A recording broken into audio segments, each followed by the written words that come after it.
Okay, so we just saw the third episode of the Castlevania Netflix series. This one was action-packed. Episode 3. God shits in my dinner again. I love Trevor's humor in this. Oh my god! It just like seems he's looking at like horror in the face, and he's just like, "Oh God, why me?" Just he consistently over the last 2 episodes has just been a real shining beacon for this whole thing. Just is this dark humor that he's got going on. It's just great. But this episode was really action packed. It was intense. Real intense. You know, it's like that opening fight goes into the catacombs. You know, it got that surreal quality with like light bulbs and shit. Like he's talking about running hot water going through pipes and whatnot, and then you see the Cyclops come out. Yeah. Well, first you see the statue, and it's just like, oh yeah.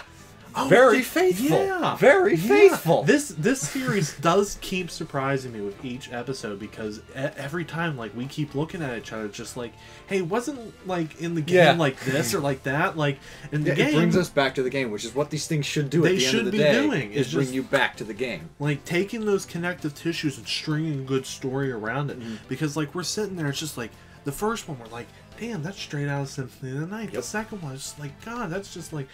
And then, like, in this one, like, the first thing, like, I turn over to him, I'm like, oh, yeah, that's right, Sypha's, like, a stone statue in the game. I completely forgot about that. And he uses the statue in the battle, which was really cool. Yeah. Which later played into a nice joke that developed some chemistry that wasn't just... Oh, my God. It was a very believable chemistry between the characters that were established. Trevor would definitely act that way, and the way Trevor's acting, that's how Sypha would react. The way he has been written, because we're introduced to Sypha, and I mean, she as a speaker, you know, and the clan that she's in. After what we've learned in the last episode, like she would be like this.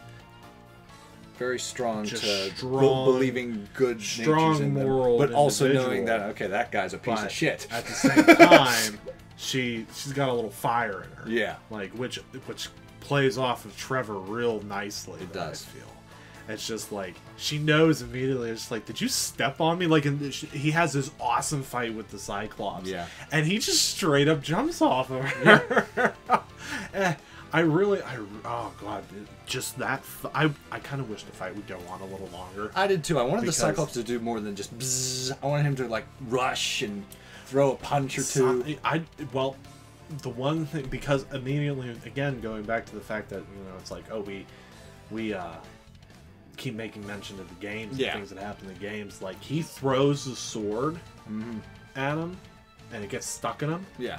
And I don't know if you knew this, but in game, if you had the dagger and you used the dagger against them, there's a lightning storm going on in the game. The lightning will be attracted to the dagger and do extra damage against the Cyclops. Oh, so that's cool. Since they set up like the light bulbs and whatnot and flowing electricity, I thought that he was gonna find like, oh, I can't take him down like this. I thought he was gonna throw the dagger and somehow like the dagger was gonna like conduct some electricity in the room somehow. I was just as like a throwback to the game. It didn't happen, but I was expecting it.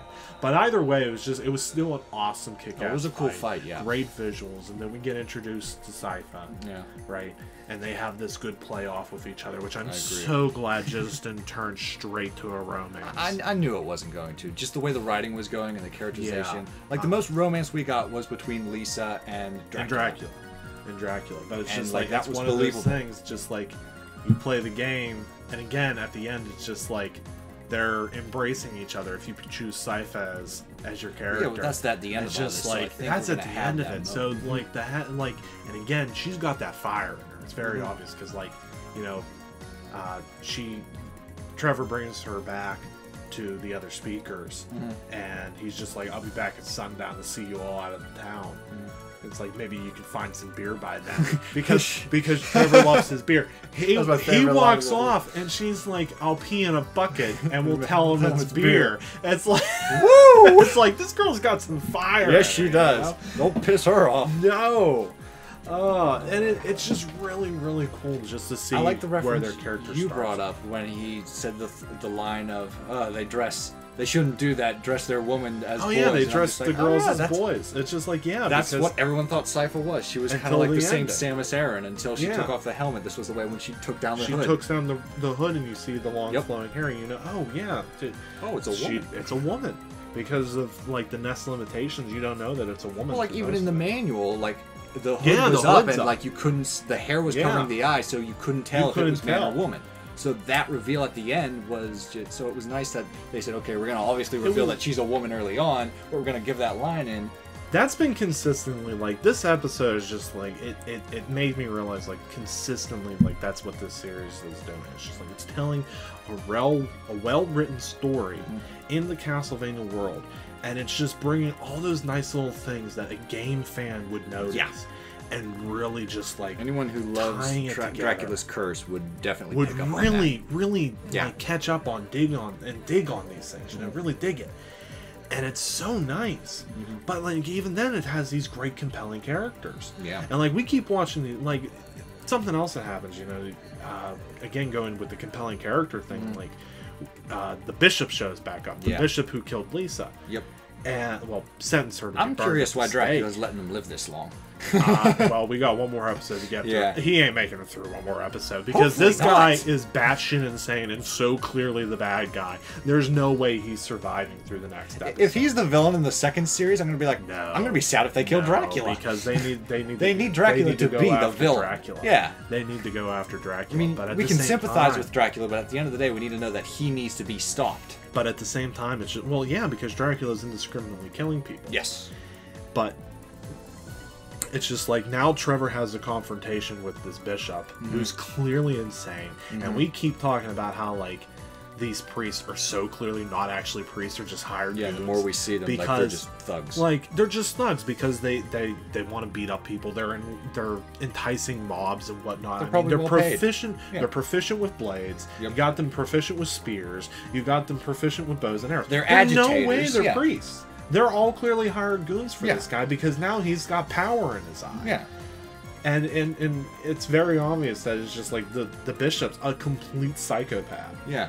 And so we see this real good, like, again, I keep going back to, like, these are actually very well-developed characters because we see this change in Trevor, where it's just, like, he decides to stand up. Yeah. Like, it takes a little probing from the speakers in Sypha, but it goes back to what he said in the last episode about, you know, good men doing nothing. Good men, exactly. And so he takes off the coat. He takes off the coat, and he's standing there in that full Belmont regalia. And I'm transported back to that first moment in Dracula's Curse where when he stands up at the cross. He stands up and he turns running. He turns and you see him standing there. You never see the cape again. And you never see the cape again. I'm like, oh my god!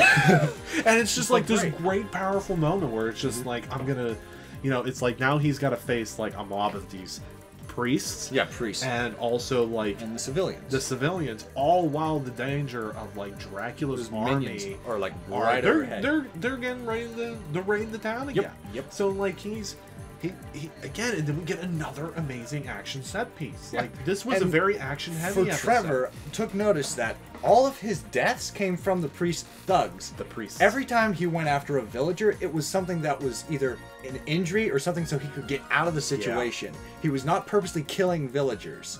He was just trying to disarm them or keep them off him so he could hightail it out of them. But when it came to the priests and the thugs, they... Nope. Fair game. The hell with them. And I think that also really, again, plays well to the writing in this, too, because the writing keeps surprising me. I know we were surprised by we were surprised by the goat fucking, which I just wasn't expecting it. You know, I keep bringing up goat fucking, but at the same time, it's just like it was very surprising me, like the way, like even though like this is a huge action episode, and although we did have that great confrontation between Trevor and the bishop, just like this verbal back. Oh yeah, but like. Even in the action moments, like you touch on it, like he doesn't go after the villagers, like he's trying to avoid hurting them. Yeah. Like I think that plays well to the writing as well because that's within his character. Yeah, it is. Like he wouldn't just indiscriminately just like beat the fuck out of everybody just because. No, the worst thing he does is kick off someone's face to get out of the situation from them swarming him. That's the worst thing he does. So it's like this was the most natural ending of the episodes, I think, because it's just like. Trevor's making his stand.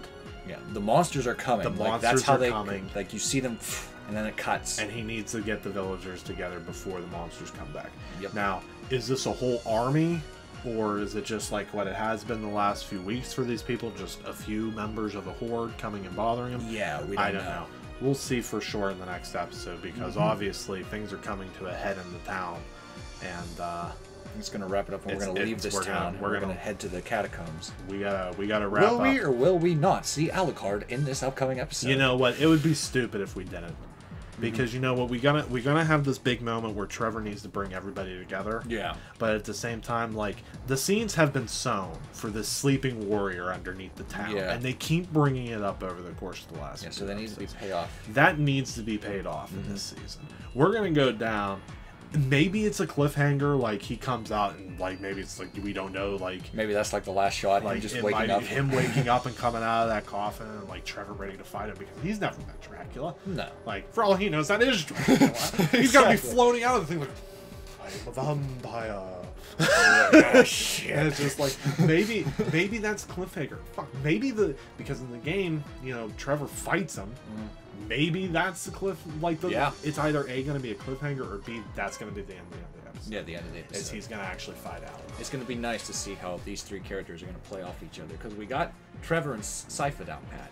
So let's see how Alucard gets into this. And that's something else I'm looking forward to in this last episode, is because right now we have Sypha, we have her character. Yes. And this really good thing this series she's going to cast some spells, don't worry.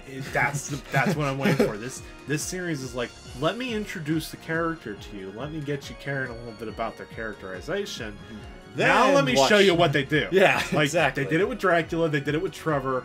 Now we need to see what Sypha can do. So I'm really looking forward to some great action and good finale here with this last episode. Excellent story, excellent action. We have one episode to go.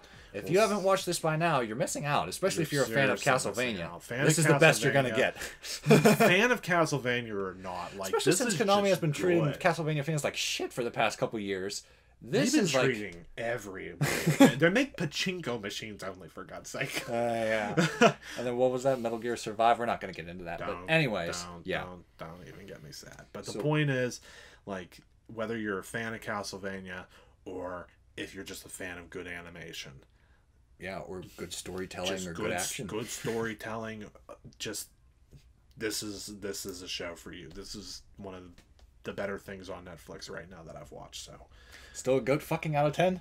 Goat fucking out of 10. And we end on that.